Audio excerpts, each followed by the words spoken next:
Fala com... Tá gravando. Fala, galera, tudo bem?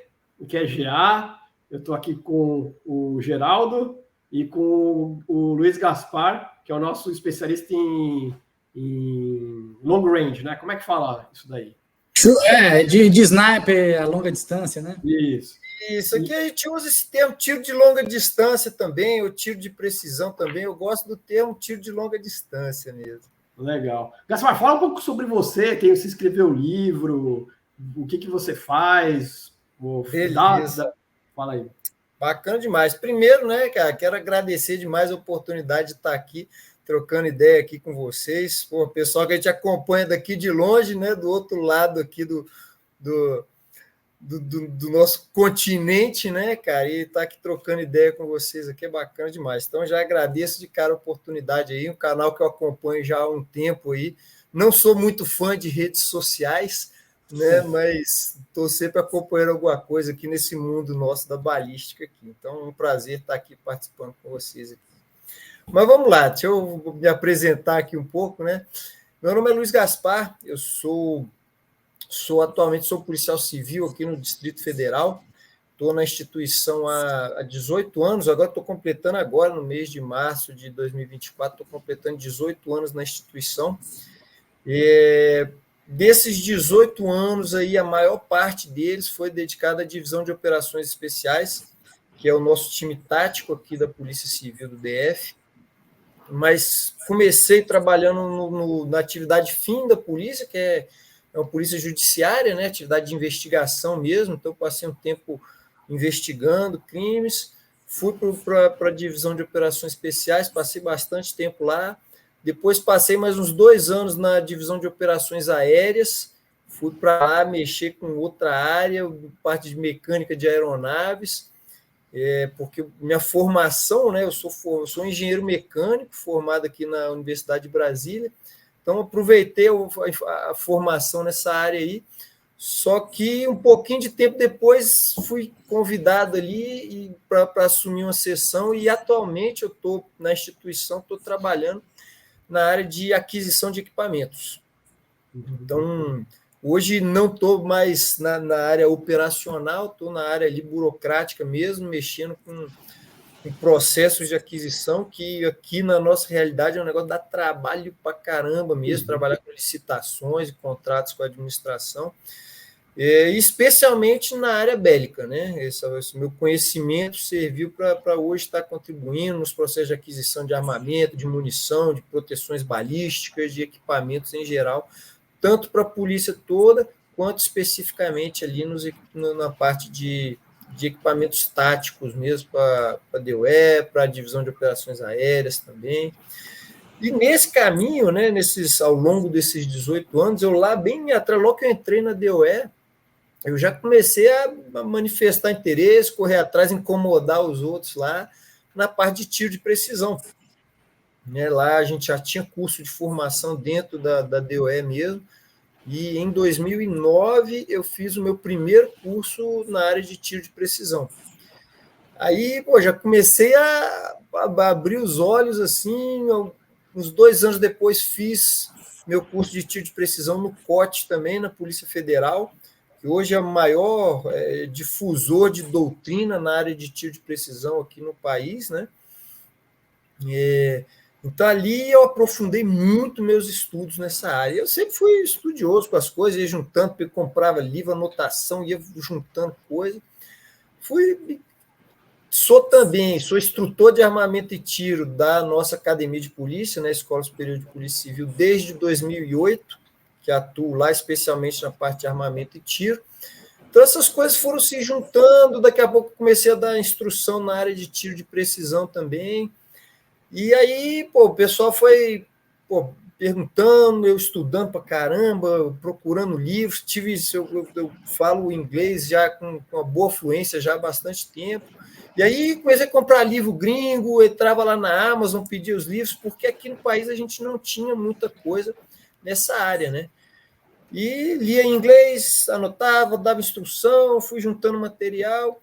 Chegou uma hora que o pessoal chegou e falou: vem cá, eu quero estudar isso aí que você está me ensinando aí, essas coisas, o que que livro que eu compro, onde é que a gente aprende isso aí? Falei, cara, você lê em inglês? Aí as pessoas, não leio em inglês. Aí já ficou difícil já. Né? Espanhol tem alguma coisa ainda também, mas em português não tinha. O que a gente tinha aqui na nossa língua eram os livros de balística forense, que é um viés totalmente diferente, né? É a área forense, a área de produção de prova, não é usuário de arma de fogo, né? E aí a pessoa começou, pô, vem cá, por que você não publica um livro aí, né?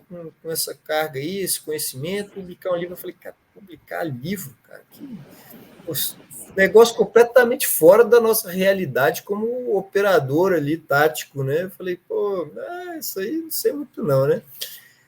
E foi passando, até que um amigo meu, um colega aqui, ele estudando uma outra área, na parte de entradas táticas e tal, ele falou, cara, eu vou publicar um livro aqui nessa área, porque uma hora a gente sai disso aqui, vai embora e o conhecimento se perde, então eu vou publicar um livro. E ele abriu as portas aí para a gente, o Rodrigo, né, esse amigo meu, ele abriu as portas aí para a gente, ele estudou como é que era, o que precisava para publicar livro e tal, e publicou um livro, e ele falou, cara, eu vou publicar o livro dentro de uma série, e você fica à vontade, se você quiser, você publica dentro da série também. E aí, em 2019, surgiu o meu primeiro livro, né? Eu quero pegar ele aqui. Mostra para a gente. Aí, ó, esse aqui foi o primeiro livro. Foi esse que eu li, esse eu li. Isso aí. Esse livro aqui foi publicado em 2019, né, no final de 2019, dentro da série Anotações sobre a Doutrina Policial. Esse é o livro de balística. Tem mais 2 livros dentro dessa série. Um, inclusive, é o Sniper Policial. Sniper Policial foi o terceiro livro. Isso aqui é de um policial civil aqui do Espírito Santo também, o Rodrigo Baiano. Publicou esse. E o primeiro livro, que foi esse aqui, que foi do Rodrigo Ferreira, que é sobre aspectos operacionais. Então, foi lançada essa série aí, onde o meu primeiro livro ali se encaixou. E, cara, foi legal porque isso aí abriu portas aqui que eu nunca tinha imaginado, né? A pessoa começou a se interessar, começou a comprar o livro, e, pô, o material é bacana, a escrita tá boa, tá fácil de entender, tá legal e tarará. Nisso aí, comecei a ministrar instruções em outras áreas, surgiram cursos de pós-graduação na área de balística aqui no país, exatamente essa 2020 ali, mais ou menos. Então, aí comecei a dar aula em pós-graduação também, ministrando assuntos relacionados à balística aí, e a coisa foi girando. Em 2022, aí veio esse aqui. Esse livro atual aqui, pô, você vê que o bicho engordou bastante aqui também. Se eu pegar para comparar os dois aqui, olha lá. Tem que mandar esse daí. Esse daí eu vou. A esposa está indo para o Brasil daqui a umas semanas, eu vou te passar o endereço e você manda. Pô, na hora, com certeza. Esse aqui eu lancei em 2022, já fora. Esse aqui já não foi pela série, porque eu não quis associar muito a questão policial, né? Eu notei isso, que muita gente olhava o livro e falava, pô, isso aqui é coisa de polícia, não quero. E como a intenção não era focar no público policial, né? Cara, é a ciência de balística em geral. Aí eu tirei da série Anotações sobre a Doutrina Policial, publiquei aí, e aí ele tá girando aí, cara. O pessoal tá bem satisfeito, né? E isso aí abriu muita porta para mim. Então, hoje não passa um dia que eu não estou estudando, trocando ideia, dando instrução na área de balística mais aqui da minha vida, né? Legal. Eu já tenho uma pergunta. Quer dizer, o Geraldo falou que quer fazer as perguntas antes da internet, mas vai lá. Primeira pergunta, na doutrina policial, o que vocês consideram um tiro de precisão a longa distância? Beleza, bacana. Muitas vezes as pessoas interpretam erroneamente o que é a função do atirador de precisão policial. Hoje a doutrina aqui ela é bem clara com relação a isso. O atirador de precisão policial, ele tem a primeira função dele, ele é um agente de inteligência. A função dele é estar numa posição vantajosa, com um equipamento óptico vantajoso, preferencialmente sem ser notado, e ele vai estar observando as coisas e passando informações para o time tático, para o gerente de crise para o negociador. Então, essa é a primeira função dele. Depois vem a função de atuar como uma linha de defesa, tanto para os policiais quanto para terceiros. Né? Então, ele, por estar ali numa condição privilegiada de tiro, ele tem condição de engajamento, ele vai estar exercendo aquela função de legítima defesa das pessoas. E, por fim, vai vir a terceira função, que é realmente de neutralizar um agente causador da crise, né? Um perpetrador ali, que seja um tomador de refém, dentro de um cenário de crise, que é algo muito mais complexo, né, do que simplesmente uma atuação em legítima defesa. Ele vai ser uma das ferramentas que o gerente de crise vai ter para caminhar para a solução da crise. Né? Então, esse é um dos aspectos. Dentro desse cenário de atuação policial, o atirador de precisão, muito dificilmente, são raríssimas ocasiões, não só aqui no Brasil, mas no mundo afora aí, em que ele vai estar atuando além de 100 metros, além de 100 jardas. É muito difícil, isso é muito raro.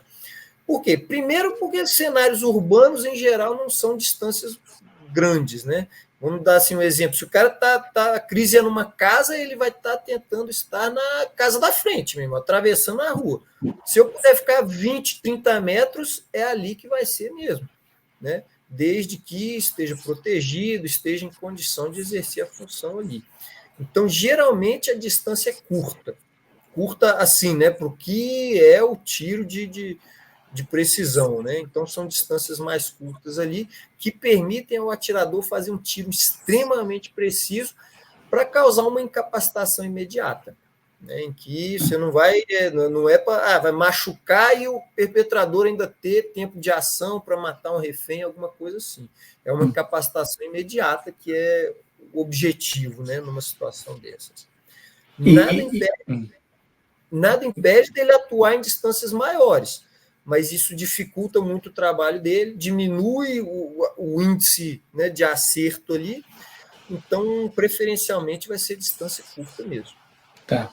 E essa precisão, vocês procuram, assim, qual que é o agrupamento? Aqui os Estados Unidos fala muito MOA, né? Um MOA, sub-MOA, vocês põem um tiro dentro do outro, qual que é o padrão de vocês? Bacana. Um padrão de referência, né, para o tiro de precisão policial é exatamente isso que a gente chama aqui, né, a gente usa muito a expressão também, é um MOA. Um minuto de ângulo realmente aí, né? Inclusive MOA é a sigla em inglês, né? Mas aqui a gente usa do mesmo jeito aqui, que é você estar fazendo tiros em uma região ali, né, um círculo, uma circunferência de 3 centímetros a 100 metros. Esse é o padrão, né? Então, se os tiros estiverem batendo dentro disso aí, é o que se espera da atuação de um atirador de precisão policial. Legal. Terceira pergunta. Sérgio, você me interrompe a hora que você quiser, que eu estou... Nessa doutrina, qual que é o equipamento padrão que vocês usam? Calibre, se você puder falar, obviamente, tamanho de cano, munição... Legal. Aqui, se a gente for pesquisar as instituições todas aqui no país, a gente vai achar uma variedade razoável de armamentos, né, de configurações de armamento. Nós, há um tempo atrás, éramos muito restritos, mas aos poucos as instituições estão fazendo aquisições melhores, né, equipamentos melhores aí, com compras internacionais realmente. Hoje aqui no DF nós temos tanto o Remington 700 quanto o Armalite Super Size, o tiro de precisão. Temos esses dois tipos de armamento aí, um de ferrolho, outro semiautomático, né, que atendem razoavelmente aí o que nós precisamos. Mas se você for ver Brasil afora, aí você vai achar vários outros equipamentos aí também, né? Já tem já unidade com Surgeon, tem unidade com Accuracy, então varia um pouquinho aí. E munição, isso é um ponto muito importante aqui também, porque o agente público ele não pode usar munição produzida artesanalmente, né, as munições recarregadas, no seu serviço. A gente tem que usar munição industrial. Então, hoje a munição que a gente utiliza aqui, a maioria das unidades utiliza as munições produzidas pela CBC mesmo, ela tem uma linha específica para o tiro de precisão, que se chama de Sniper 1, que é com cartucho de 168 grains e tem 175 grains também, e a unânime 308 Winchester, né? 76251 ou 308 Winchester para atividade de tiro de precisão. E o tamanho de cano das plataformas, você pode falar? Médio? Legal. Cara, os fuzis de ferrolho, geralmente cano um pouco maior, o nosso aqui é 24 polegadas, e o Super Size é 20 polegadas. Legal. O Sérgio tem um atrás dele ali, ó, um Hamilton 700, né? Esse aqui é Hamilton 724, e esse que está pendurado aqui é um 20 polegadas, que seria um comparativo ao R10, o Adorama Light ou o R10 que vocês têm aí, né? 308. É a mesma coisa, só que é outra marca. É a mesma configuração. Só a luneta que eu não sei qual que vocês têm aí. A luneta aqui, a gente está usando luneta Leopold. Tem dois modelos. Uma é 3610, a outra é 6620. Tá. Uma pergunta que estava falando com o Sérgio antes, você pegando duas plataformas com o mesmo cano, mesma distância, com a mesma munição, só que uma sendo ferrolho e a outra sendo semiautomática. Qual que é a diferença de MOA na média que vê? Porque todo mundo fala que ferrolho é mais preciso. Você tem esse número? Isso a gente não tem, eu não tenho como te dizer isso aí, porque tem vários outros fatores que vão estar envolvidos nisso aí. Em geral, a tendência é que fuzis de ferrolho manual tendem a ser mais precisos, exatamente porque eles são mais justos, né, cara? Você não tem coisa mexendo, você tem conjunto com mais rigidez, e isso aí é fundamental para o tiro de precisão. Os semiautomáticos, pelo sistema de funcionamento dele ali, cara, a tendência é ter mais coisa mexendo, ter mais vibração, então a gente perde um pouquinho. Mas isso não está relacionado somente ao sistema de funcionamento. Isso está muito relacionado à qualidade do equipamento, né, de produção. A gente tem fuzil semiautomático com precisão. A gente não, né? Eu digo, o mercado, né, tem fuzil semiautomático com precisão altíssima aí também. Mas, em geral, se você estiver tratando de coisas ali no mesmo patamar, os de precisão de ferrolho manual vão ganhar um pouquinho, sim. Vão ser melhores um pouco ali que os semiautomáticos. Mas é difícil a gente dizer isso sem tratar de casos específicos mesmo, né? Até porque tempo de vida ali do cano, né? O desgaste do cano já começa a mudar um pouquinho também, né? Vai um monte de coisa. O tipo de munição também, né? Às vezes o fuzil casa melhor com 168, às vezes casa melhor com 75. Então é difícil a gente fazer um comparativo genérico, né? Vamos dizer assim, mas em geral o de ferrolho ele vai ser melhor realmente. Sérgio, vou deixar com você. Tem outras perguntas, mas senão não. Vai lá, seu público faz aí uma, não vai depois eu passo para 52 perguntas que tem na galera pergunta. Algumas ele já está respondendo. Uma delas era a diferença de ferrolho para o semiautomático. Eu pulo essa daí. Vai lá. Não tem mais nenhuma básica assim, não, porque aí eu já ia começar assim. Aí, as perguntas que o pessoal fez na internet, elas tem de todo jeito, né? Tem as ultra generalistas, que é difícil de responder. Como você falou aí, é mais preciso de ferrolho ou semiautomático? Tem 400 variáveis a mais, né? Qual luneta que você está usando, qual munição, qual tudo. Tem muitas variáveis aí. Então, você quer que eu comece a perguntar aqui? Eu começo, mas eu estou explicando o contexto aqui. Acho que a gente pode fazer assim, começar o nível de pergunta do iniciante ao mais avançado, entendeu? Tem de tudo aqui, tem perguntas que nem sei se cabe, mas uma aqui. Tem gente pergunta de Brunei. Cálculo balístico, o que precisa ter de cálculo balístico? Tem aqui. O que é um cronógrafo? Vou começar no começo. O pessoal que quiser entrar no tiro a longa distância, pelo menos o que ele tem que ter para ter ideia, né? Porque o pessoal tem aqui, pergunta quero acertar 800 metros. Vamos lá, tem uma pergunta aqui que é bem de... Assim, é exatamente, o Zanata Léo, ele perguntou: como começar no tiro a longa distância? O que é mais importante, luneta ou arma? Legal, bacana demais. Bom, primeiro, né, vamos falar assim, o tiro de longa distância. A gente tem que entender que esse conceito ele é muito relativo, né? Então, eu acho até bom a gente diferenciar tiro de precisão e tiro de longa distância. Porque o tiro de precisão, ele pode ser feito de pistola, de revólver, de carabina, de qualquer coisa que seja, né? E a qualquer distância também. É um tiro que você quer realmente aplicar os fundamentos corretos ali para acertar um ponto específico. Diferente, né, de tiro para bater o alvo lá. Então, tiro de precisão, ele abrange muita coisa. O tiro de longa distância, ele é uma vertente do tiro de precisão. Porque para você acertar alvos a distâncias maiores, obviamente, você tem que ter um índice de precisão maior também. E eu gosto muito do conceito de tiro de longa distância no seguinte sentido. Eu gosto de diferenciar o seguinte: curta, média e longa distância da seguinte forma.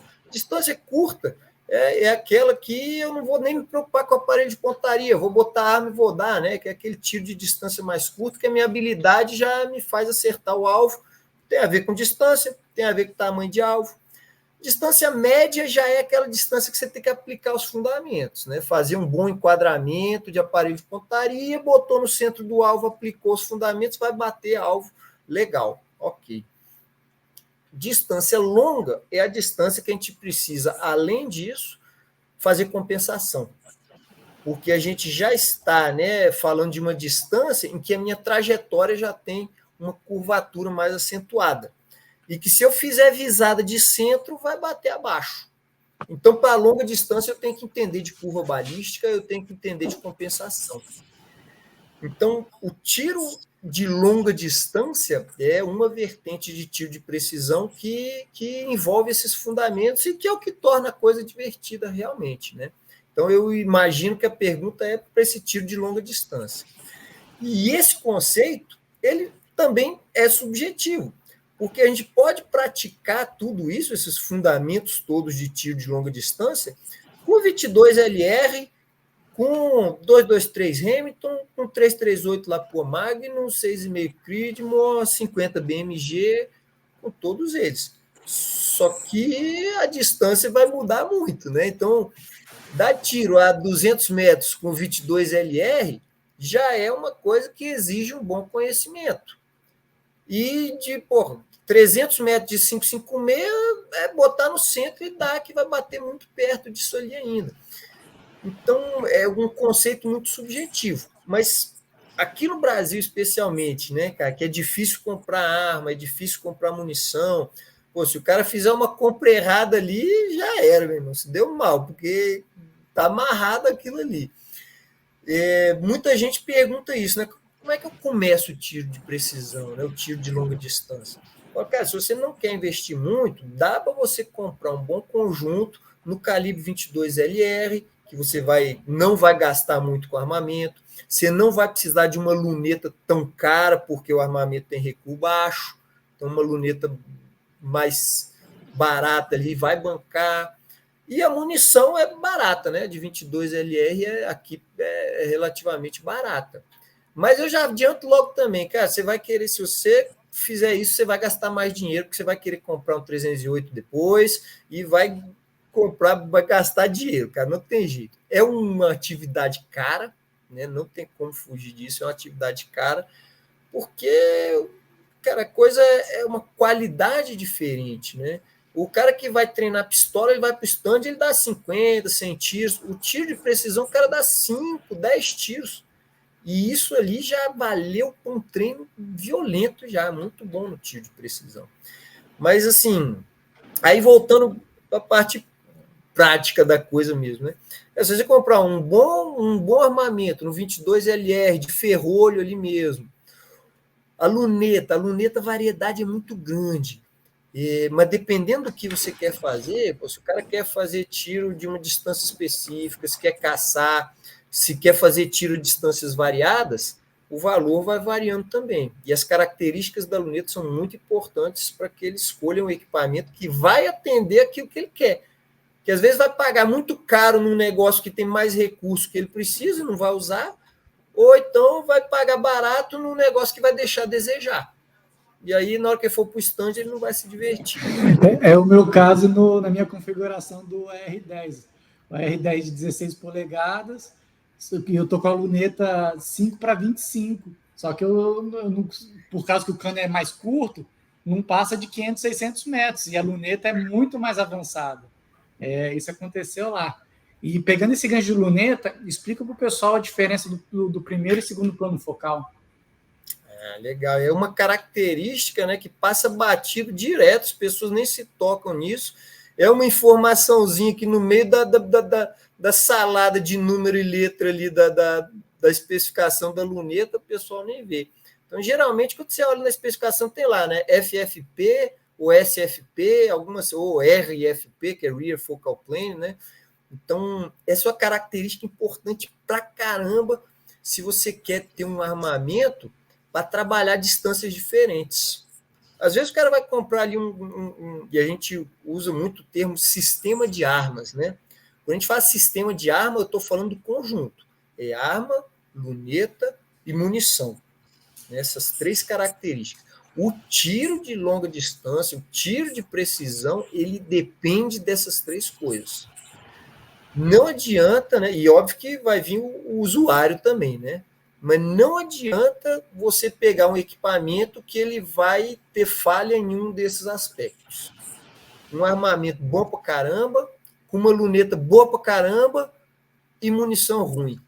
Acabou, amigo. Você vai estar errando tiro, vai achar que a culpa é sua e não é. É impossível você superar as dificuldades que isso vai gerar para você, né? A habilidade do atirador superar isso. Qualquer um dessas três bases aí do tripé que seja falha, vai te quebrar as pernas. Não tem jeito. A gente tem alguns exemplos disso, né, Geraldo? Tipo, vários. E uma vez semana passada, a gente já aprendeu. Como que a gente sabe que tudo que ele está falando é verdade? Porque a gente já passou por isso. A gente confirmando que o Gaspar está falando é verdade, porque aconteceu exatamente isso com a gente. Até para o público saber, um mês atrás foi a primeira vez que o Sérgio achou um stand aqui com mais de 1.000 metros, né? Porque até então o que tem em volta que a gente ia, tudo era 100 metros. E aí a gente foi lá a primeira vez, eu e ele, e tinha um alvo metálico, né? Tamanho humanoide. A cada 100, 200, 300, 400, é fantástico o negócio. E só que, no caso até do Sérgio, ele tinha um 308 de ferrolho, só que a luneta dele não tinha nem a árvorezinha, passou de 300 e não conseguia acertar, porque não tinha como fazer a compensação. E essa, se não me engano, era segundo plano focal ainda, né? Era segundo plano focal e o paralaxe dela parava em 200. Não tinha o paralaxe. Depois de 300 metros... Esquece, não acertava. E aí o meu, esse que está de 5/25, fazia 500 metros, compensava na arvorezinha, a gente não compensava na torre, porque a gente não tinha o cálculo balístico, depois você entra nesse detalhe. Agora tem. Mas aí, até para voltar nesse negócio de primeiro e segundo plano focal, porque para tiro de longa distância e precisão, eu estou assumindo que o pessoal sempre usa o primeiro plano focal, né? Então, para que tem o segundo plano focal? Isso, vamos lá. Você me fez uma pergunta, eu acabei falando um monte de outras coisas e não respondi a pergunta, né? Mas vamos lá. O que é primeiro e segundo plano focal? Isso está relacionado a em qual das lentes da luneta que o retículo, né, que é aquela cruz do retículo com a arvorezinha que você falou, eles chamam de árvore de Natal, né? Onde isso está na luneta. Se isso está antes ou depois da potência de ampliação dela. As lunetas de segundo plano focal, o retículo ele tem um tamanho fixo.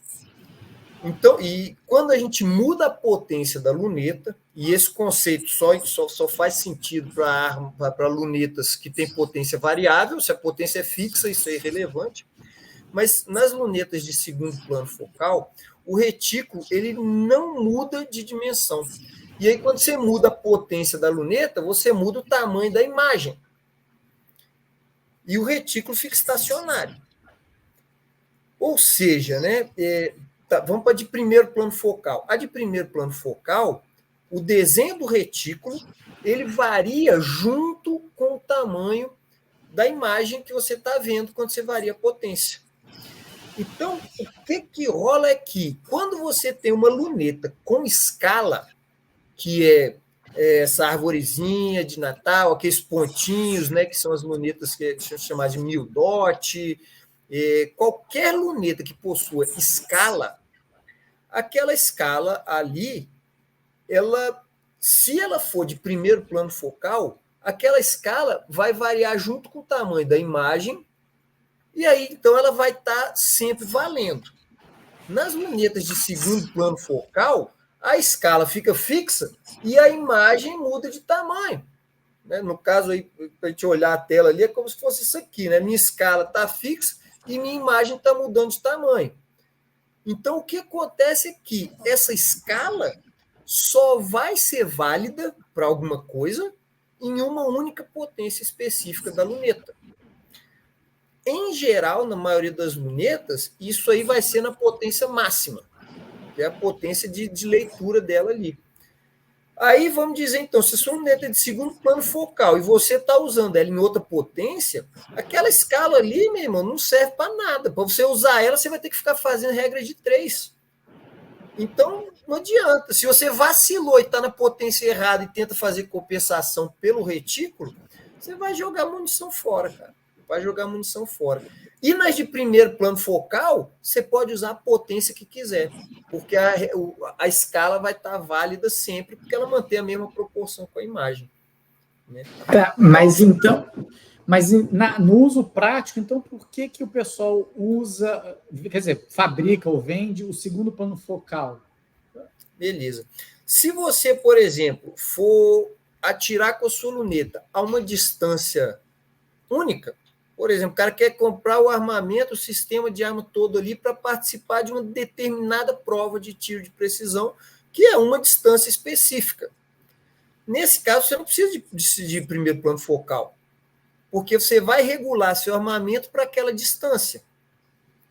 E aí, está zerado já. Aí você pode variar a potência ou não e não vai fazer diferença nenhuma, porque a sua arma está zerada para aquela distância que você vai atirar. Você não precisa da escala. Ao mesmo tempo, se você tem uma luneta com retículo liso, que é só a cruz, não tem escala. Então, não faz sentido ela ser de primeiro plano focal, porque não tem escala, não faz diferença nenhuma. Outro aspecto também é que, às vezes, dependendo da quantidade de informações que tem no retículo, quando você muda a potência, aquilo ali vira uma mancha escura no retículo. E você perde campo visual. Aí não fica muito bom. Né? Não fica legal porque você está obstruindo o campo visual quando você diminui a potência da luneta. Então, são algumas características. O fato é que, se você vai trabalhar com luneta de primeiro plano focal, ou vai ter que meter usar compensação, né, distâncias variadas, ou você vai ter que meter sempre na potência de leitura, ou então clicagem na torreta. Se você for trabalhar só com clicagem de torreta, aí você vai usar sempre o centro do retículo, né, que é o que a gente chama de compensação técnica. Compensação técnica é clicar a torreta da luneta. Compensação tática é usar o retículo para fazer a visada mais acima ou mais abaixo. Né? Então, é aquilo, tem que entender a aplicação para depois comprar o equipamento. Né? Aí, Sérgio, você aprendeu, né? Chama torreta, não é torre. A gente chama de torre. A gente usa torre também, a gente usa o termo torre também. Aí, assim, só para terminar essa questão do primeiro e segundo plano focal, então, assim, até para dar um resumo para o pessoal, uma observação que eu tenho, é que normalmente a luneta de segundo plano focal ela é mais barata, não sei porquê, se a construção tem mais, e ela é usada mais para caça, onde a distância, digamos, 308, a 100 ou a 300, você vai fazer mais ou menos a mira no mesmo lugar, porque ela é mais flat, mais plano, Então, ele só precisa do zoom, não precisa fazer compensação. Essa, sei lá, seria a minha tirada, né, nessa questão de lunetas. Então, o segundo plano focal mais para caça, vamos falar do calibre 308, de 100 até 300, entendeu? Que aí é mais barato e mais leve. E o primeiro plano focal é uma luneta mais complexa, mais digamos, mais não, né? Mais cara, e precisa de saber mexer mais, entender mais ela, tanto o retículo para fazer as compensações, ou mexer na torreta. Isso aí se encaixa realmente aí, né? Eu não sei, o cara realmente tem gente que gosta de caçar a distâncias maiores, né? Faz caça de espera, bota a área lá para o animal se alimentar e, porra, aí o cara quer fazer tiro de distância longa mesmo. Mas isso que você falou é muito interessante, é um conceito, né, que a gente usa aqui no Brasil a sigla que é em inglês de MPBR, né? Maximum Point Blank Range. O que é esse conceito, né? Pouca gente entende realmente o que é, né? Muita gente já ouviu falar, sabe mais ou menos, mas entender realmente o que é, pouca gente entende mesmo. O que quer dizer Maximum Point Blank Range? Uma tradução que eu gosto para esse termo é distância máxima sem compensação. Ou seja, eu vou trabalhar uma curva balística no meu armamento de acordo com o tamanho de alvo que eu quero acertar. Se for um animal, por exemplo, uma pessoa, é zona vital, de acordo com o tamanho do animal, né? E que eu quero acertar aquilo ali fazendo visada de centro. Então, se o tiro pegar um pouco acima ou um pouco abaixo, dentro da zona vital, tá beleza, meu problema está resolvido. Então, eu monto a curva balística. E hoje os aplicativos, os softwares balísticos aí, eu já boto ali para ele calcular para mim, ó, eu quero uma zona vital desse tamanho e calcula para mim. Aí ele fala o seguinte, ó, com essas condições que você colocou de arma, munição, tudo mais, e condição ambiental, você zera seu armamento a tantos metros e você vai poder fazer tiro sem compensação até tal distância. E aí eu tenho que me preocupar com isso mais. Por exemplo, eu zero a 35 metros e eu posso fazer tiro até 280. Então, se o alvo aparecer no meio desse caminho aí, é visada de centro e pau na máquina que vai bater dentro do que você quer. E isso, Sérgio, você lembra a última vez que a gente foi no Marcan, que eu zerei o meu 308 a 50 metros, tá? Justamente para 50, 100, 200, 300, para a curva, eu tenho uma variação do torso, entendeu?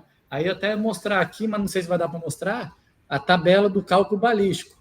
A gente coloca, aí depois você explica aqui quais os fatores que você precisa colocar para criar a sua própria tabela balística, e cada arma tem a sua. Eu escuto bastante gente defendendo o 0 a 35, que ele acabou de falar, que é um dos mais populares para R15. O 0 a 35. De 556, né? 556, É isso aí, realmente. E hoje, assim, aqui no Brasil está muito em voga aqui a função de atirador designado, que, cara, o foco é exatamente esse. O cara 0 a 35 e está batendo tiro até 300 metros numa zona vital, que seria ali, né, a área importante de uma pessoa de tamanho médio. Então, para 556, 45, cara, a zeragem ideal é nessa faixa mesmo aí, de 35 metros, às vezes varia um pouquinho, mas se você não sabe, cara, não sei, minha arma está com um red dot aqui e eu vou usar tais munições, que é 0 a 35, que você tem grande chance de estar zerando assim, na melhor condição possível mesmo, porque o 556 é muito veloz, né? Para essas distâncias aí, ele é muito veloz, então a trajetória é muito tensa, né? Então, é uma solução muito bacana. Mas vai depender realmente da configuração do armamento para você saber exatamente qual que é o valor ideal, né? Sim, tem que ser tentativa e erro, tem que ir lá e atirar com a arma. E com a munição, para saber o cálculo. Aí eu acredito que isso seja mais fácil. Aqui, Nemo, cada tiro aqui é suado, bicho. Munição aqui tá caro demais. Caro, então, né? assim, é terrível. Se o cara puder, ao invés dele zerar o armamento com 10 tiros, ele zerar com 3, pô, ele já está fazendo uma economia considerável aqui já, né? Então... Você quer passar um pouco de raiva? Eu te passo uns preços aqui. Vamos lá. Munição de entrada, tá? 5,56 você acha aqui por 45 centavos, não é isso, Sérgio? 55 grains. E match deve ser o dobro. Tipo, 90 centavos. 308 de entrada, 150 grains, você acha por 75 centavos de dólar, tá? 75 centavos de dólar. E match... É o dobro, 1,50. 1,50. Eu paguei. 301 em MEG, vai para $1,20. E 338 Lapua... $5. $5 normal, e match vai para $6, $7. Mas eu recarrego. Fica melhor. 9 milímetros, coisa de 24, 25 centavos de dólar. 22 LR, 10 centavos, você acha, CCI? Até mais barato, cara. Não, eu tava vendo... A CCI é boa. A CCI é top. A CCI é top. Que mais? Aí os outros calibres eu nem sei, porque eu nem... 300 blackout, você não sabe, não? Não, tá. 300 blackout, 110 grains, você acha por 65 centavos. E subsônica, 220 grains, você já acha por 80, 85 centavos. Aí não, até depois... No final, já eu encerro a transmissão aqui, hein, cara? Tá difícil. No final, vamos debater aqui, ó. Esse aí é o cara do 300 blackout. O Geraldo é um 300 blackout. Vou provocar, eu acho que já te fiz essa pergunta antes. 300 blackout contra 556. Vamos lá, depois a gente debate isso daí, mas... Vamos lá. Cara, mas eu vou te dizer, para dar uma ideia assim, convertendo já... 15. Se assim, o atirador aqui, atirador esportivo, né? Não estou falando de aquisição pela segurança pública, porque você ganha em volume e o preço baixa um pouco, mas se o cara que atira de 308 aqui quiser comprar munição match, aqui ele vai estar pagando aí coisa de $7. Dólares ou reais? Dólares? Dólares, $7 a unidade. Cara, é mais de 3 vezes, então. Com certeza. Sempre foi assim. Pô, mas é a CBC que faz. Mas aqui, cara, é imposto pra caramba, e aqui é a única empresa que tem, né? Então, assim, realmente... E você sabe que a CBC vende aqui, né? Mas chama Magtech. Magtech, né? Eu sei. O que mais? Perguntas? Só faltam 50 perguntas. Como que você está de horário aí, Gaspar? Não, ficar mais... tranquilo, meu irmão. Aqui eu só tenho compromisso amanhã de manhã só, então tem 12 horas aqui. Vamos varar a noite, então, e divide em 3 vídeos. Eles querem várias dicas aqui, mas tem perguntas que são fáceis de responder. Vamos ver. O Matheus Costa perguntou: o que você prefere? Schmidt & Bender, Steiner ou Leupold, em geral?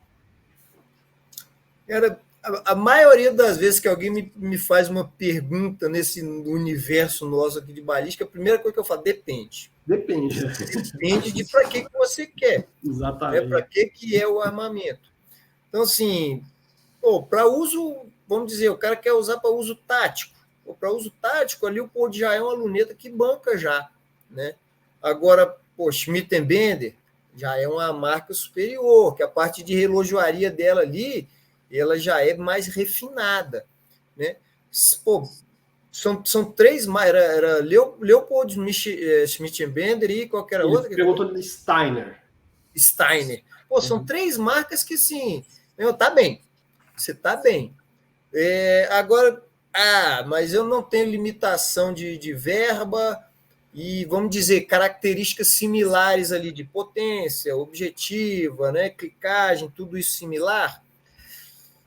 Cara, a Schmidt & Bender chama muito minha atenção aí, dessas 3. Eu iria primeiro pela Schmidt & Bender, depois a Steiner, depois a Leupold. Mas, as 3 são marcas que... E falando nisso, Sérgio, você não agradeceu o Gaspar pela pela sugestão. Mostra para ele. Ai, caraca, deixa eu pegar. Ele falou para mim comprar isso aqui. Aí eu comprei isso aqui. Olha aí, cara. É máquina demais, hein? Tá doido. As pessoas não sabem, né? Da história aí, né, Gia? Mas, pô, a gente tá trocando ideia no WhatsApp, aí ele tá vendo uma luneta aqui pra botar no fuzil, no 50 BMG aqui. Eu falei, cara... Esse aqui é 338 da rua. 338, pro 338. Né? Eu falei, cara, top de linha, quer ir sem errar? Porra, meti lá Night Force, ataque, que é 6-25, né? Isso, se eu não me engano. Essa mesmo. Pô, deu 10 dias depois. Não, já usamos aqui, luneta maneira mesmo. Eu falei, cara, de 10 dias você já tá testando a luneta aí aqui. Pô, tá doido, meu irmão. Os caras me matam de inveja. A grande diferença é assim, eu atirava no Brasil, mas fazia tiro prático, né? Mas assim, a burocracia para civil é mesmo. Eu lembro que quando eu voltei a atirar, até antes do Bolsonaro ganhar, cara, para dar entrada no CR até dar o primeiro tiro com a minha própria arma, foi 1 ano e meio, 2 anos. Até esperar CR, até não sei o quê, comprar armas e tirava. Cara, aqui é passar raiva. Aqui. Mas assim, aqui no Brasil muita coisa que é complicada em virtude da nossa legislação, não é só, e às vezes as pessoas acham que isso é só para o atirador esportivo, para aquisição particular, mas não é também não, cara. Os nossos processos aqui de aquisição de material bélico importado, eles duram aí facilmente 2 anos, facilmente, para a instituição, né? Por causa de burocracia, de autorizações, isso tudo, mas cara, é demorado mesmo. Não tem como, não é só para o atirador esportivo, não. Você já pode usar supressor? Aqui eu tenho conversado com algumas pessoas aí, atiradores esportivos, vários já conseguiram autorização para comprar supressor. Institucionalmente é mais tranquilo. Para aquisição institucional, o Exército tem liberado sem problema. Ah, tá. Então, as divisões de operações especiais elas já estão usando supressor. Cada vez mais, cada vez mais. Agora, a maioria das unidades hoje já está comprando, quando vai comprar o armamento, ele já vai ser entregue com supressor já. Pô, legal, bacana. Isso mas que eu tenho do supressor, ele ajuda tirando o som, mas eu escuto outras pessoas falando, olha, ele ajuda eu não acho que ajuda no recuo, não sei se ajuda ou não, mas há muita gente fala, eu uso o supressor para diminuir o barulho, mas mais porque ele diminui também o agrupamento? Não, agrupamento não. A onda de choque. Isso. E dá menos para ver de onde que veio o tiro, porque não tem Sim, o clarão de boca de cano. Né? Isso, exatamente. Essa palavra que eu estava procurando. Cara, supressor é um negócio muito bacana, cara. Eu sou muito favorável ao uso de supressores, que ele tem uma série de vantagens. Aí, vamos resumir primeiro aqui. Desvantagem. O que supressor tem de desvantagem? A arma fica maior e mais pesada na ponta do cano, que é onde dá mais trabalho se você for ficar carregando o armamento muito tempo ali, nas mãos ou na bandolheira ali. Às vezes o cara vai para caça ou é agente de segurança e vai fazer patrulha, vai ficar muito tempo com o armamento. Isso aí pode ser uma desvantagem, né? Mas, de resto, cara, é só vantagem. O supressor de som, ele é um equipamento que ele é feito para diminuir barulho.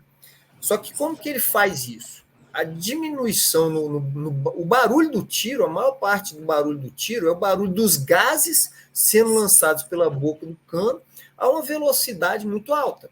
Né? A maior parte do barulho do tiro é isso. Então, o que o supressor faz? Ele desacelera os gases em câmaras, né, por algum meio, ou câmaras sequenciais, ou os supressores mais recentes, que são aqueles de escoamento contínuo, né? E eles diminuem a velocidade que os gases são lançados na atmosfera. Né? Então, eles são lançados a uma velocidade mais baixa, porque já estão numa pressão mais baixa também quando saem. Então, isso diminui o barulho do tiro, não acaba com o barulho do tiro, isso diminui o barulho do tiro. Não é igual filme, né? Que em filme o bicho acaba 100% do barulho, né? Mas não é isso que acontece, ele diminui o barulho do tiro, mas em consequência também, como ele reduz a velocidade que os gases estão sendo lançados para fora, isso reduz consequentemente também o recuo do armamento. E recuo é ação e reação. Você está jogando para frente projétil e gases. Se você diminui a velocidade dos gases, projétil a gente não quer diminuir velocidade, né? Eu quero que ele saia veloz mesmo. Diminua a velocidade dos gases, e isso diminui a reação do armamento ali também, empurrando a gente o recuo. Esse é um dos fatores que é bem significativo.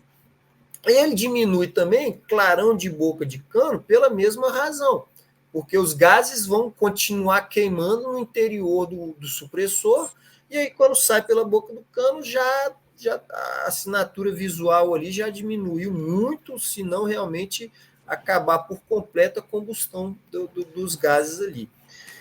Ele muitas vezes também aumenta a precisão. E aí já é um aspecto voltado para o que a gente chama de balística de transição, que é o momento que o projétil já não toca mais o cano, mas ainda está sob efeito dos gases. Então, os gases estão saindo da boca do cano. Ele tem um negócio que eu uso aqui. Eu uso muito isso aqui para instrução, ó, um projétilzão. Ó. Então, a gente tem um amigo que chama Eric que ia adorar ter um desse. Aí, ó. Então, os gases estão saindo ali na base do projétil. Quando eles saem, eles muitas vezes ultrapassam o projétil e geram uma zona de instabilidade ali na base do projétil. E isso interfere na estabilidade dele, consequentemente na precisão também dos meus tiros. Então, em muitos casos, não é sempre, né, mas em muitos casos ele fecha também o grupamento do tiro, assim como o freio de boca também fecha. Então, ele tem muitas vantagens. É um negócio que hoje a gente considera aqui um equipamento de proteção coletiva, porque ele está beneficiando todo mundo que está no stand, né? Aquela diminuição no barulho ali, né? Então, cara, supressor é muita vantagem, cara. É um equipamento que é muito bom mesmo. Legal. Pô, aprendi uma coisa nova hoje, do recuo. A gente até estava falando um pouco mais cedo, né? Para botar o supressor no 338 Lapua, mas não sabia se ia diminuir o recuo ou não. Tá? Isso. Eu já tenho supressor para os calibres 30, né? É um só, da Surefire, que é só trocar o freio de boca, trocar para o freio de boca da Surefire e aí ponho ele. E aí dá para usar nos calibres 30, no 6,5 Creedmoor, dá para pôr tudo isso daí. É sensacional, cara. Diminui muito mesmo. E assim, freio de boca também diminui, mas o problema é que o freio de boca, aquilo que você estava fazendo de expor para frente, agora está fazendo para o lado. Então, isso para a gente que está na linha de tiro é uma desgraça, né? Outra coisa interessante de supressor também, que muitas pessoas não sabem, é que o projétil não toca o supressor. O furo do supressor é mais largo do que o furo do cano. Então, o projétil passa livre no supressor e só o gás que é retido. E, em geral, ele não diminui de forma expressiva, de forma significativa, a velocidade também não do projétil. Né? Não muda praticamente nada isso aí. Sérgio, isso daí é uma coisa que a gente pode testar na próxima vez. O Sérgio, Sérgio, depois mostra o Garmin para ele, que ele tá louco para... Eu tenho que pegar as coisas. Daqui a pouco. Fazer o teste com a mesma arma, atirar com supressor e sem supressor para ver a variação de velocidade. E faz uma média lá, para dar a quantidade de disparos, conseguir fazer mais disparo, melhora, né, os dados aí para ver a média e se conseguir captar alguma variação significativa mesmo. O cara das anotações é o Geraldo, ele tem um caderninho lá, ele anota absolutamente. Eu sou o nerd do tiro. Deixa eu fazer mais uma pergunta aqui, que é legal. E aí eu vou pegar as coisinhas lá que eu esqueci de pegar. O Ivan Zago perguntou, é uma coisa que eu acho que é bem legal para o Brasil, assim, você pode indicar algumas lunetas para o tiro de precisão pro 22LR que para tiros até 100 metros? Beleza.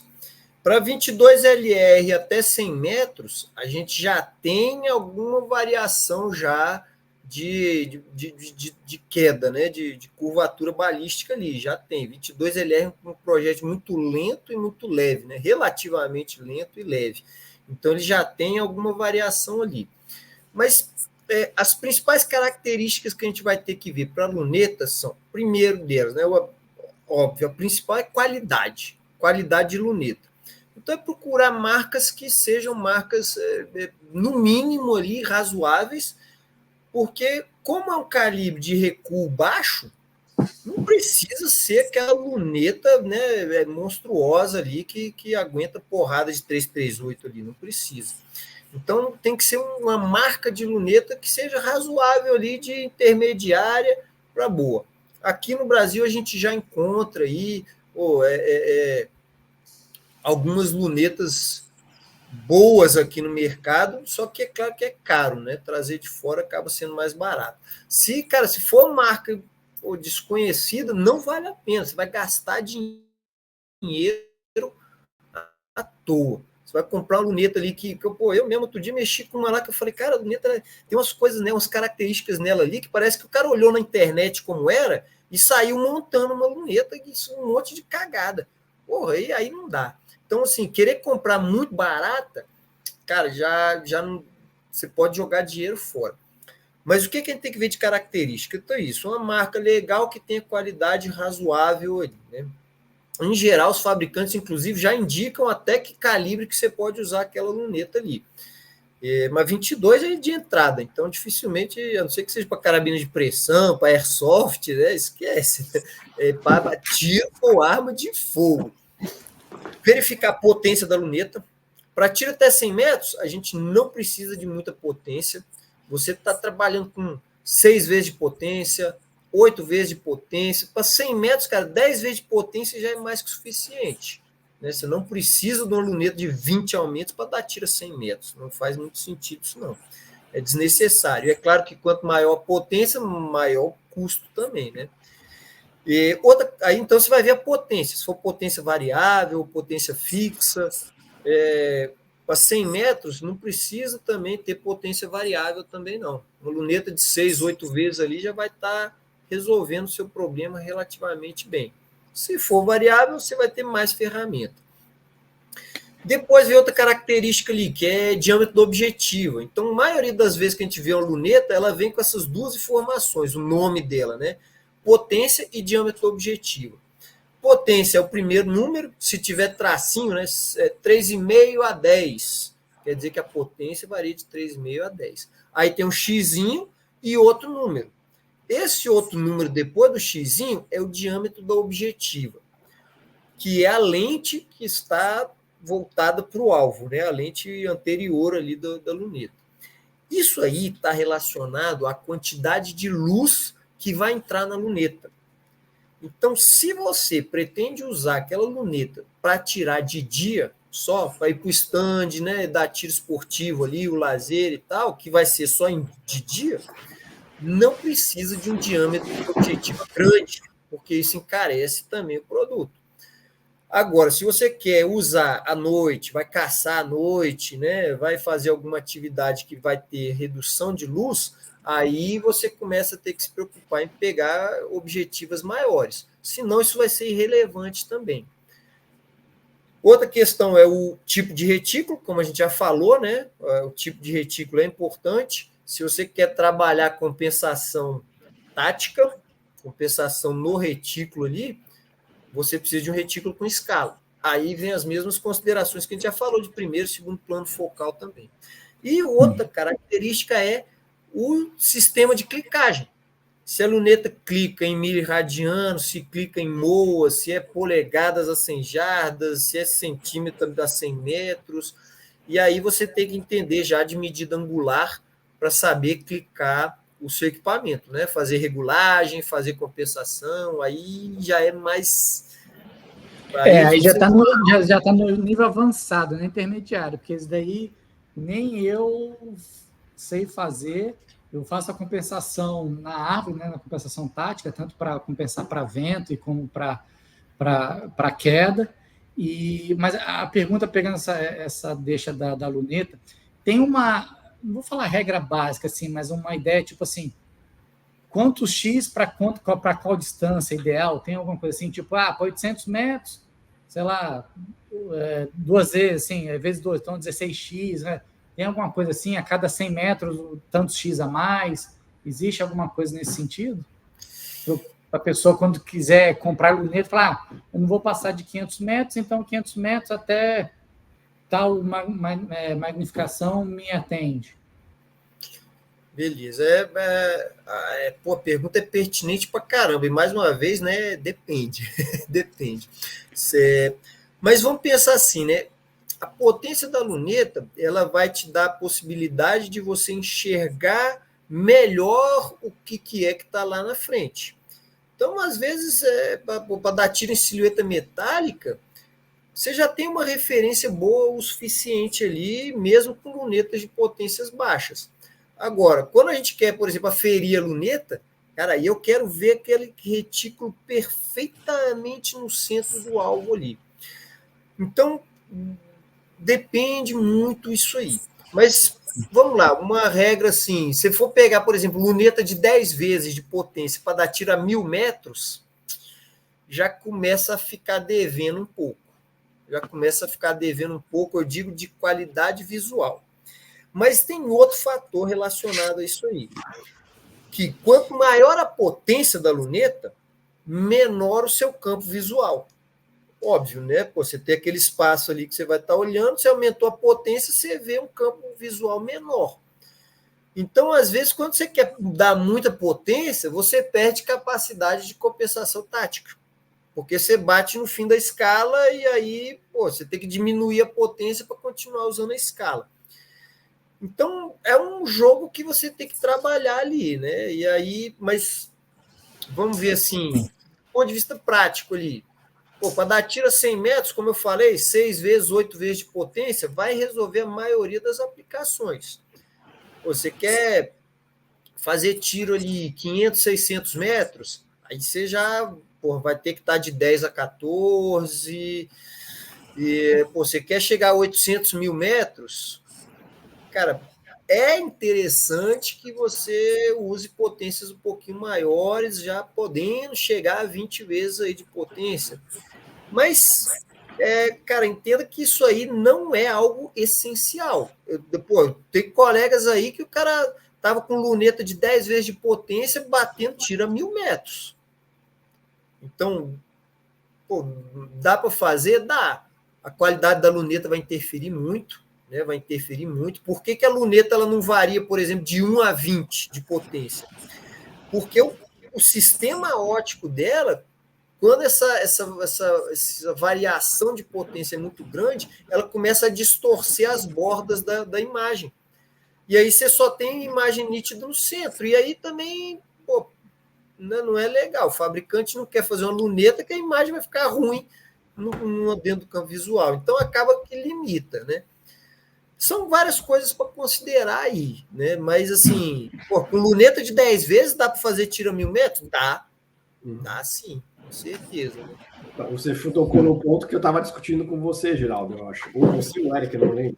Que eu prefiro as LPVOs, que são a Low Power Variable, de 1 a 6. Justamente pelo que você falou, porque eu já tive duas de 1 a 10 e eu achei uma porcaria. Passou do 6, fica um negócio, não dá para usar, na minha opinião. Era melhor um fixo a 10 do que uma de 1 a 10, falar, vou usar até 10. Você não vai, porque vai ficar um negócio, uma aberração visual ali. Legal. Aqui hoje a gente está começando a usar mais LPVO aqui. Aqui no Brasil também o pessoal usa exatamente esse termo, LPVO. Essas lunetas de potência variável baixa, né? Aí, em geral, de 1 a 6, nessa faixa aí é o que é recomendado mesmo. E até LPVO tem a questão, primeiro plano focal, segundo plano focal, tem essa variação também. Tem. E aí, acredito eu que no caso da LPVO, o segundo plano focal faz mais sentido, até para você usar ela na potência 1, mais como um red dot, ou não? A ideia é exatamente essa, cara. Eu estou a distâncias curtas, eu vou tirar a potência e usar ela como um red dot mesmo ali, né?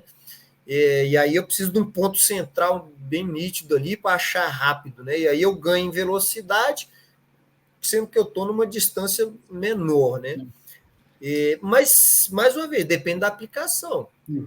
Para o atirador designado, que eu quero trabalhar dentro do meu MPBR, como a gente falou, né? Naquela distância ali que eu não vou fazer compensação. Aí eu vou para o segundo plano focal tranquilo mesmo.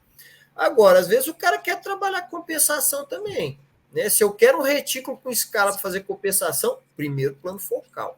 A retículo com escala, você está 90% já condicionado a ter que pegar primeiro plano focal.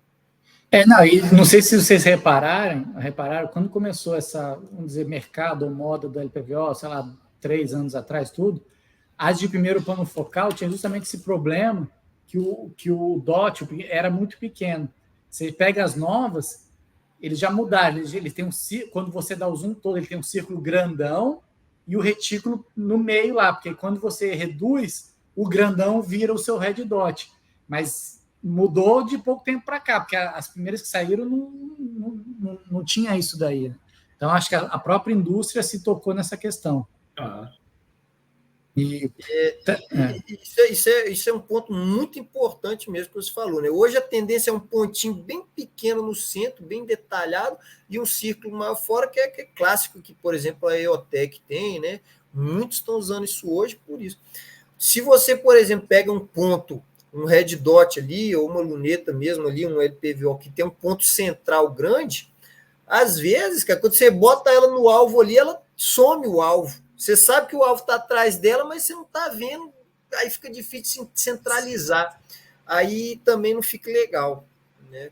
Então, cara, é ir lá no stand, fuçar nas coisas dos outros, perguntar, para não gastar dinheiro com a coisa errada. Né? Aproveitar quem está na luneta, ele não falou ainda, vamos passar para o avançado. Explica para o pessoal o que é o parallax. Pô, esse termo aí é um termo que realmente ele é bem gera muita confusão, né? Vamos dizer assim. Parallax, do ponto de vista técnico, o parallax ele é um erro de leitura. O que eu quero dizer com isso? Né?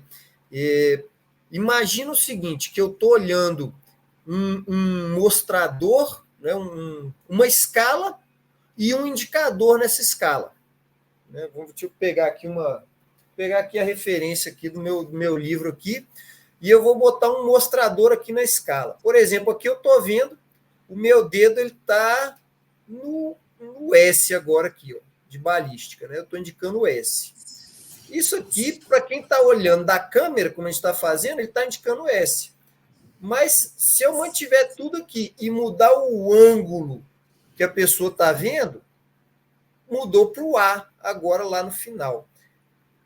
Por que isso aqui acontece? Isso acontece porque o meu indicador e a minha escala estão em planos diferentes. Então, quando você, no caso da luneta, né, quando você mexe a cabeça ali, olhando no retículo, o retículo parece que ele dança no alvo, mesmo com o armamento parado. Então, como é que se resolve isso? Cara, eu tenho que colar as duas coisas para a minha referência está no mesmo plano do meu alvo, o retículo está no mesmo plano do alvo. E aí eu acabo com esse erro de leitura. E aí, isso aí, no sistema óptico ali de potência variável, os que têm ajuste, né, muita gente usa o termo ajuste de parallax, outros usam o ajuste de foco, e os dois termos são adequados porque essas coisas estão relacionadas no conjunto óptico. Quando eu ajusto o foco, eu estou ajustando isso aí também, e aí parece que o meu retículo está impresso no alvo. É isso que eu quero. Né? O retículo e o alvo estão no mesmo, parecem estar no mesmo plano. Se eu olho e parece que o meu retículo está à frente do meu alvo, aí eu estou tendo variação de parallax. Então, o parallax é um erro de leitura, né? Vamos dizer assim, do que eu quero ter como referência lá. E alguns equipamentos eles são livres de parallax a determinadas distâncias, né? E aí eu não tenho que me preocupar com isso. O meu é assim, o meu acho que a partir de 600, 800, tem o símbolozinho do infinito lá. E para zerar, eu zero. Se eu quero zerar a 100, eu coloco parallax a 100 ou coloco parallax a infinito? Que acho que até um tempo atrás eu te perguntei isso daí, eu nem lembro o que eu fiz, se eu fiz errado ou não, mas você tinha falado que não tinha problema, como é que é? Quando eu vou zerar, estou obrigado a enxergar o alvo perfeitamente nítido para eu garantir que o centro do retículo vai estar no centro do alvo mesmo. Então, na bucha, cara, assim, a gente aqui, porra, eu nem me preocupo muito com o que está aparecendo na escala do meu ajuste ali, não. Eu estou preocupado com o que eu estou vendo. O que eu quero é ver o retículo e o alvo no mesmo plano, os dois nítidos. Os dois nítidos. Se um dos dois não está nítido, você tem que ajustar mais alguma coisa na luneta. Ou vai ser o ajuste de paralaxe / foco, ou então, e aí vem onde muita gente vacila, o ajuste da ocular. Muita gente nem sabe que tem ajuste de ocular, cara. E aí a gente aqui que usa óculos... Os velhinhos, né, de vista cansada. Pois é, tinha um amigo meu, cara, o cara é atirador de precisão antigo aqui e tal. Aí o cara já há um tempão que ele tava com o Remington 700, com a mesma luneta, a mesma configuração. Cara, essa luneta aqui tá uma bosta, eu acho que quebrou alguma coisa nela aqui. Porra, o retículo tá ruim. Aí uma hora a gente foi lá pro stand e falei, cara, mas vem cá. E ele não usava óculos, né? Mas já, tipo, há 10 anos já na função com o mesmo armamento. Aí eu, cara, vamos mexer aqui na ocular aqui. Aí eu fui girando, ele arregalou o olho e falou, meu irmão, cara, ficou perfeito agora, que é isso? Caramba, cara, você vê. Porque, direto, a tampa da luneta fica encaixada ali, você nem vê que aquele negócio ali tem alguma coisa para fazer ali. E aí você, primeiro, ajusta o ocular.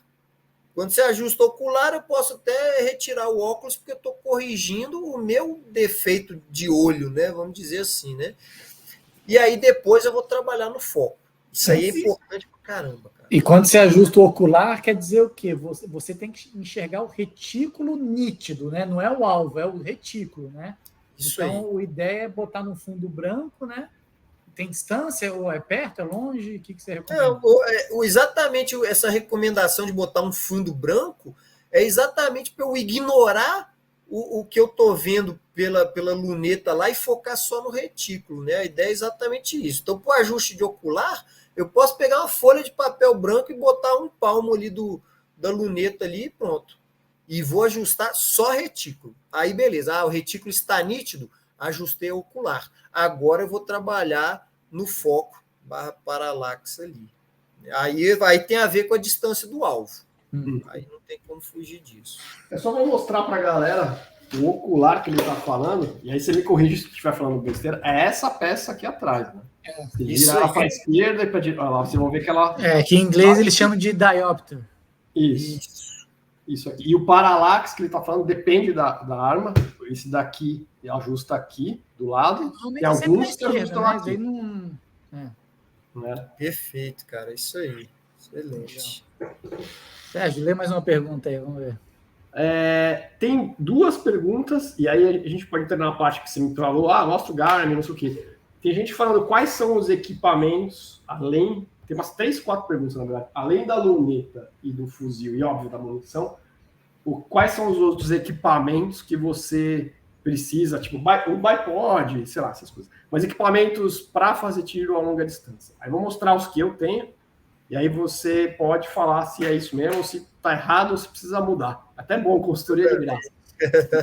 Uma coisa que todo mundo acha que deveria ter é um cronógrafo. Aqui, né, a gente já viu, Geraldo, mais gente usando e a galera tá adorando esse trocinho aqui, que é levinho. Cara, esse aqui é espetacular, esse Garminzinho aqui. Eu tenho os 3, eu tenho aquele tradicional que tem as... LabRadar, né? O LabRadar, eu tenho aquele que tem aquelas duas coisinhas que se pendura, não sei o quê, e esse. Mas esse aqui, cara, ele não falha nenhum, nunca vi falhar. E é super prático para configurar. E olha o tamanhozinho dele. Pô, tá doido, cara. Eu falei com o Geraldo, eu tô doido para comprar um negócio desse, cara. Só que, assim, aí ele já é caro, né? $600. Cara. Aqui é o dobro do preço. Aqui tá R$6 mil um negócio desse. Aí Mas vocês falaram que estava em falta, né? Ou já voltou ao normal até aqui? Já voltou ao normal. Já tá. Faça o cartão que, se quiser, final de semana que vem tá na sua casa. Depois eu mando a mensagem. Outra coisa que eu tenho, o Geraldo também tem, e eu estou achando muito útil, é um rangefinder. Para você saber exatamente onde você está fazer o cálculo balístico sem saber onde você está tirando, né? Alguma coisa assim. Tem lunetas que tem isso já integrado, tem umas que fazem o cálculo balístico integrado, mas tipo, você tem que saber a sua munição com a velocidade certa, nem sempre bate com o que está na caixinha, principalmente recarregada, no meu caso, tem que saber. O rangefinder, e uma coisa que eu comprei, não usei ainda, que é esse trocinho aqui que mede... Tem um exatamente igual a esse. Isso aqui eu achei bem legal, eu não ia comprar, mas no final eu vi nos fóruns de longa distância falando, vale muito a pena comprar, a calculadora balística já está aqui, né? Você põe lá a informação do tamanho do cano, passo de raiamento, velocidade do projétil, o BC, né, o coeficiente balístico, e te dá a tabelinha já aqui para as distâncias. Aí não sei se tem mais alguma coisa que você indica, o que você acha, o que precisa ter mais ou menos. Já é legal demais ver assim, cara, que você está se preocupando com o ciclo todo do negócio, né, cara? Vou te dizer aqui, a quantidade de atiradores de precisão que possuem cronógrafo é absurdamente baixa. Cara, nego não se liga o tanto que isso aí é importante. Super importante, exatamente. Se eu pudesse, toda vez que for deitar para tirar, o cronógrafo vai estar ligado e eu vou estar avaliando ali a velocidade. Porque se de repente sai um negócio fora do que eu esperava ali, primeira coisa que eu vou ver é se velocidade foi compatível. Então, o cronógrafo é muito legal. Esse modelo aí, cara, realmente é o que a gente está vendo aí, que é o top mesmo de linha. Muita gente está botando ele, inclusive, já acoplado no armamento, né? Prende ele no trilho do armamento ali, aí vai a sessão inteira sem ter que preocupar. Mas isso é muito importante para você garantir que o que está acontecendo lá na frente está obedecendo os parâmetros que você quer aqui, porque de repente uma munição vai fugir do padrão, o resultado lá vai fugir também. Eu sempre falo isso aqui, né, cara? Quando você faz as coisas do mesmo jeito, você obtém os mesmos resultados. Mas se eu não tenho como avaliar se eu estou fazendo do mesmo jeito, cara, o resultado lá eu não sei mais também não. Então o cronógrafo é muito bacana. Não tem como fazer tabela balística boa sem cronógrafo. Você vai chutar a velocidade, então é muito importante mesmo. O outro você falou, telêmetro aí, né, os rangefinders. Se você vai atirar a distância variada, também, cara, é obrigatório isso aí. A não ser que você seja muito bom de retículo. Porque a gente consegue calcular a distância baseado na leitura do retículo, se eu sei o tamanho do alvo. Tem até os retículos que tem em cima o negócio para você seguir, né? O tamanho de uma pessoa média, isso aqui dá 200, 400... Exato, já tem as referências ali, né? Então, assim, se eu sei o tamanho do alvo, eu consigo estimar a distância. Se eu sei a distância, eu consigo estimar o tamanho do alvo. Então, se você tem boas referências, o alvo lá é uma silhueta metálica que eu sei a dimensão dela, eu consigo fazer a leitura no retículo. Isso é outra onda dentro do tiro de longa distância. Tem gente que gosta, o cara quer ler ali, cara, isso aqui deu tantos milésimos ali, e isso aqui no meu cálculo dá tanto de distância, consulta a tabela balística, faz a compensação e vai. Porra, está fazendo o ciclo todo. Então é uma das coisas interessantes no tiro. Mas se eu quero fazer isso aí, né?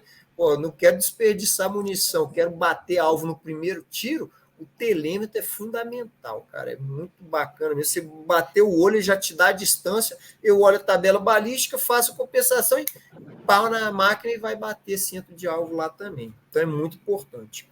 O Kestrel, né, a gente usa o nome da marca, né, porque é a marca mais difundida, né, desses aparelhos, são estações meteorológicas, né? O que esse aparelho faz, né, para quem não conhece? Ele tem sensores que medem as condições atmosféricas. Então, ele vai te dar o que é o principal para fazer a tabela balística também. Temperatura, pressão atmosférica e umidade do ar. Esses 3 dados que eu jogo na calculadora balística para ela me dar a curva balística adequada. Então, entre essas funções, só que hoje isso aí, cara, se a gente tiver um local que o celular pega sinal, o aplicativo ali já faz isso. Já faz, exatamente. Então, Gaspar, a pergunta. tendo essas três, temperatura, umidade e a pressão constante, se a temperatura subir, teoricamente, diminui a velocidade, é isso? Do projétil? Temperatura mais alta. Em geral, temperaturas mais altas vão refletir em duas coisas. Uma, densidade do ar. Então, mais quente, ar menos denso, menor o arrasto. Então, o projétil vai bater mais alto lá, vai chegar mais veloz, bate acima. O outro fator é, se a variação for muito grande, a gente sabe que muda um pouco a velocidade de queima do propelente também, que reflete em velocidade de boca de cano. Só que isso aí, cara, é para variação grande de temperatura, né? Não é, mudou 5 graus. Pô, 5 graus também é isso, não faz diferença. E a umidade, maior umidade e maior resistência. A gente tem a intuição disso, mas na verdade é o contrário. Quanto maior a umidade, menor a densidade do ar. Isso aí tem a ver com a massa molar do vapor de água e a massa molar do ar atmosférico, né? Então, acontece o contrário do que a gente pensa. Quanto mais umidade no ar, menos denso vai ser o ar. Só que, cara, isso aí é quase irrelevante. Isso aí... Não, porque eu ia falar, então, que aqui na Flórida é o lugar mais rápido do mundo, né? Que é quente e úmido. E o vento, cara? O vento, porque eu comprei isso aqui, porque como você falou, você pode fazer tudo isso numa calculadora balística no seu telefone hoje em dia. Mas isso aqui tem o trocinho do vento. É isso aí. Eu e o Geraldo, as 2 vezes que a gente foi lá no stand de 1 milha, tava ventando bem, né, Geraldo? Tava um vento lateral muito forte, tanto que para ele acertar 500 metros no seu 308, você teve que fazer uma boa compensação para a direita. Eu estava tirando já fora do alvo para compensar do vento. Isso aqui. E aí tem as bandeirinhas, mas a gente não tem a menor ideia de como ler aquilo. E só assim, antes da gente falar do vento, só voltando no terceiro aspecto ali, né, que a gente falou, temperatura, umidade e pressão. Pressão atmosférica é mais importante. Pressão atmosférica varia muito a densidade do ar. Então, às vezes, você vai sair daí você zerou o armamento em um stand e aí na semana seguinte você foi atirar em outro stand. E que você tem uma variação de altitude, vamos dizer assim, de 300 metros, cara, isso aí já pode estar dando uma diferença significativa na trajetória. E variação de altitude varia pressão atmosférica, né? Então, isso gera variação. Então, pressão atmosférica eu tenho que levar mais a sério. Dos 3, esse é o mais importante, a variação. Não sabia. É bom saber. E se você não atualizar a sua tabela balística para o local que você está, você pode, a 600 metros, estar errando o alvo mesmo. Mas essa pressão é em função do clima ou em função geográfica que você está? As duas coisas, né? A altitude obrigatoriamente vai variar a pressão, né? Quanto mais alto, mais rarefeito o ar, mas as condições climáticas também exercem um pouco de influência, né? Ao longo do ano a gente vai ver umas variaçõezinhas ali que, para tiro de longa distância já é legal você considerar assim. Então esse fator é bem importante mesmo. Pressão atmosférica eu tenho que ter um pouco mais de atenção com isso aí mesmo, que varia de forma significativa. Agora, o vento, né, que eu já estava falando ali do Kestrel ali. Cara, o vento é o mais importante do Kestrel. É o mais importante. Porque realmente é um parâmetro importante pra caramba de desvio de projétil. Tem gente, cara, que o cara fica andando com o Kestrel no bolso ali, na hora que ele está lá, começou a ventar, ele avalia e depois pega o Kestrel para conferir quanto que está dando de velocidade do vento ali para ir treinando a leitura de vento dele. Dos 2 fatores, né, que quando a gente fala de tiro de longa distância, a gente tem fatores que a gente chama, isso aí até o Brian Litz, que é uma referência mundial aí no tiro de longa distância, ele deixa isso bem claro, né, nos livros dele. A gente tem fatores determinísticos e fatores não determinísticos. O que são os fatores determinísticos?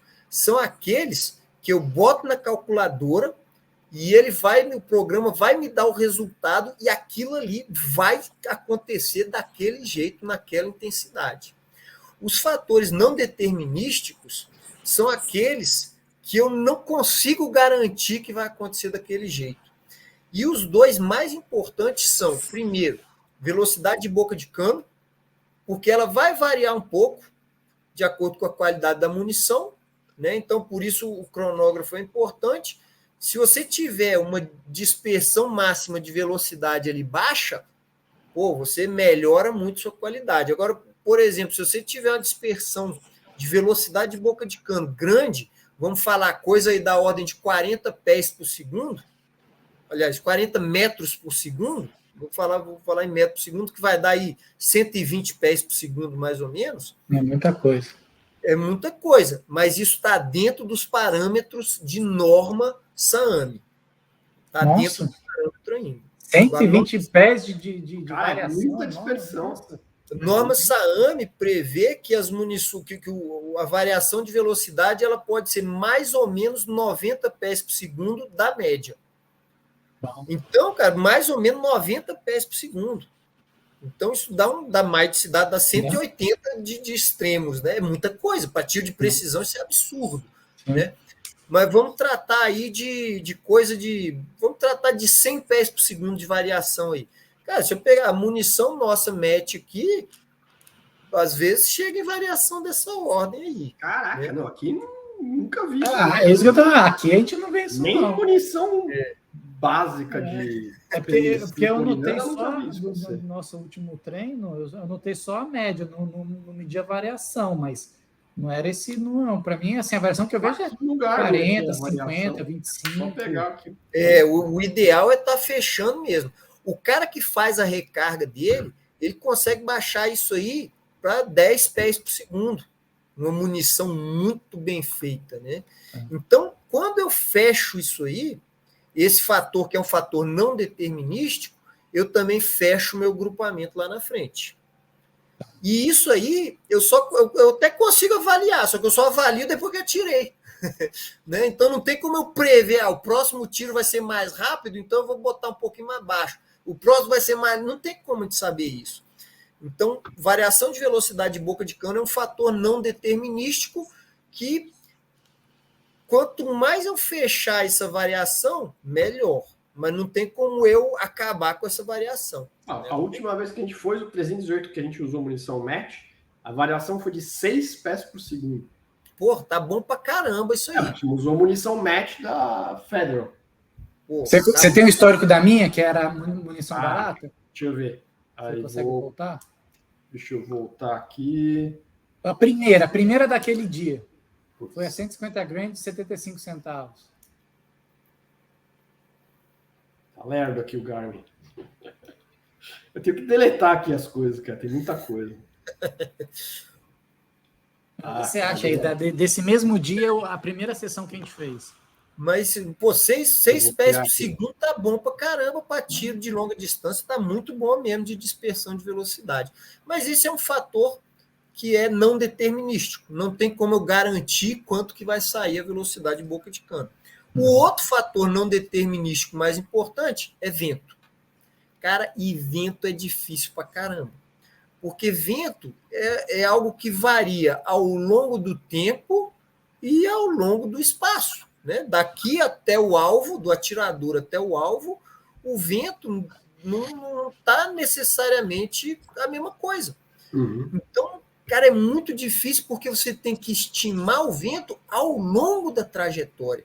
Às vezes, no atirador, o vento está para um lado, no alvo está para o outro, e isso aí vai gerar desvios diferentes. Então, cara, é complicado mesmo. Esse aí, aquele cara do seu lado que fica lendo o vento ali, né? O observador que fica lendo o vento e cantando isso aí, cara, esse cara vale ouro.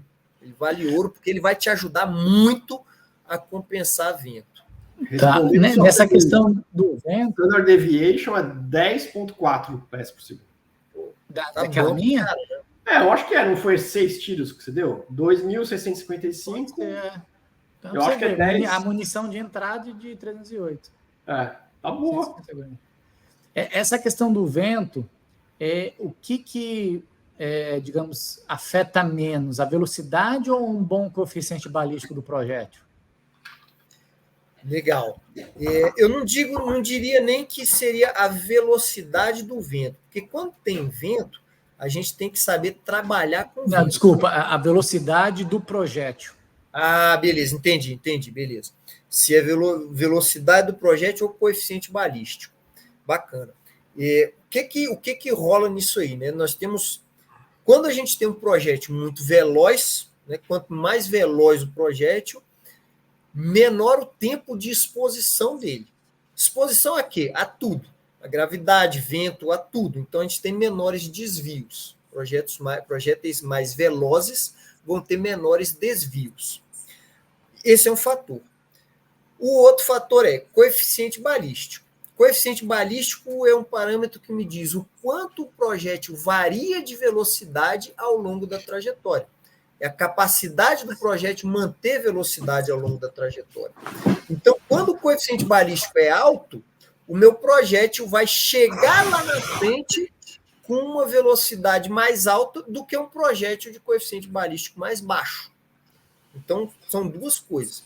Aí, o que é melhor, né? Eu ter um projétil que seja muito veloz e com coeficiente balístico. O melhor é ter muita velocidade e coeficiente balístico alto. Isso é o melhor. A questão é que o coeficiente balístico está relacionado à massa do projétil. Em geral, projéteis mais pesados têm coeficiente balístico mais alto. Se eu estiver falando de mesmo calibre nominal, né? Mas aí o que acontece quando você pega um projétil mais pesado? A tendência é a velocidade cair. Porque projétil mais pesado é mais lento, é mais difícil de acelerar, ele acaba sendo mais lento. Então, cara, quando eu ganho numa coisa, eu acabo perdendo na outra. Né?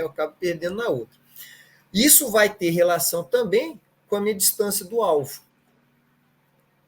Porque o projétil que ele é mais veloz, com coeficiente balístico mais baixo, ele vai render bem no início e vai render menos lá no final. Porque aí a velocidade dele já caiu muito. E o inverso também, né? O projétil que ele é mais lento inicialmente, mas com coeficiente balístico mais alto, lá na frente ele vai estar numa velocidade maior do que o outro. Então, como é que eu faço isso? Cara, eu tenho que avaliar. Aí eu tenho que entender mesmo de curva balística, e existem programas e sites também que ele me dá probabilidade de acerto. Então, eu consigo jogar os dados no programa e ele me diz, cara, nessas condições a sua probabilidade de acerto a essa distância é tanto, a outra distância é tanto, e aí eu tenho que botar todas as variáveis ali para avaliar. Mas tem que considerar tudo isso. Tá. Não, a pergunta assim... Mas a última pergunta aí, eu tenho que ir. Eu tenho que ir. Você tem que ir, tá. Vamos lá.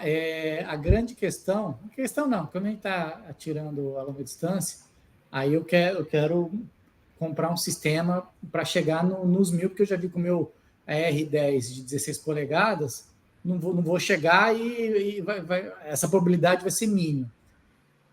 E aí eu quero um calibre, que o pessoal de competição aqui usa 6,5 Creedmoor ou 6 PRC, tudo, mas são calibres menores especificamente para competição. Eu queria um calibre de 0,30 para cima. Então vai me sobrar ou 301 Mag ou 338 Lapua. O que você sugere para um alvo de 1.000 metros sem ter que fazer muito cálculo ou que menos variação, que sofra menos variação? Porque pelo que eu vi aqui, comparando os dois, até 1.200 eles são muito parecidos. Os 338 Lapua começam a diferenciar a partir de 1.200. É mais ou menos isso ou estou errado em alguma coisa? Não, tá bem pertinente o que você falou aí. Cara, o 308, um tiro a 1.000 metros, é difícil. Já é um bom tiro, né? Um bom tiro com configurações normais, né? Se a gente estiver falando de de equipamento muito preciso, vai facilitando, mas 308 já é difícil, porque ele começa a sofrer muito desvio. O 301 Mag e 6,5 Creedmoor são calibres que eles estão entre o 300, do ponto de vista de balística externa, beleza? De trajetória. Eles estão entre o 308 e o 338. Então, cara, os dois para essa distância de 1.000 metros já vão ser, cara, uma parada que você vai curtir muito. O 338, cara, 338 já te permite estar engajando o alvo a distância maior, chegando até 1.600 metros ali. Beleza? Assim, eu estou dizendo de tiro de precisão numa coisa razoável, né? Numa qualidade assim razoável. Então, eu iria por um desses dois, 300 Winchester, Magnum ou 6,5 Prismo. Que eu quero alguma coisa também que tenha energia cinética, né, que você fala, nessa distância ainda, assim, não só pressão do fim, eu quero uma massa lá. Obviamente, o 338 é isso, mas...